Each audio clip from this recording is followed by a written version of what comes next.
Transportation demand management refers to the need for people to go places, to move around. And in our case, we specifically mean people going places in their cars. What we're talking about is the fact that we have a very limited resource, and in this case, it's our streets. Driving's not going to be the only mode that you're going to require to live a quality life. I have made employment decisions purely based on the commute. You have to manage the demand for a limited resource, and that demand can be somewhat unlimited.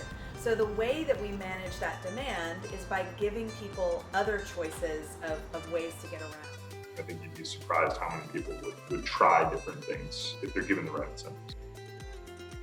Our mission is to deliver a transportation system that really treats everybody with dignity, that everybody has affordable, reliable, and enjoyable choices for how they get around.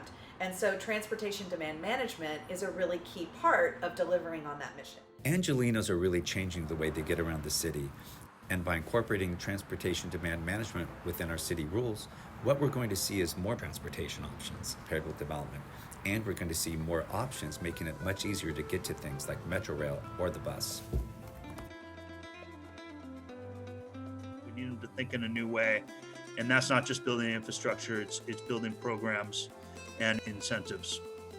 We're all pedestrians, even when you're driving. You have to walk somewhere. My number one is if I can bike to that location safely, right? And does the workplace have bike parking that's out of the rain?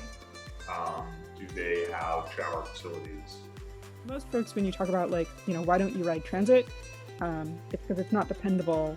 If you can get somebody faster on the bus, then they could get there driving and kind of build that muscle, I think, in their brain. We'd see a lot more people make that switch. In the future, the city's going to grow in a way that really supports a lot of different transportation options. So the way you see growth getting developed in the city will be more focused on people walking, people using bicycles, people using things such as scooters, maybe buses, whether they're small local buses or buses that take you to further parts of the city, as well as things such as Metro Rail.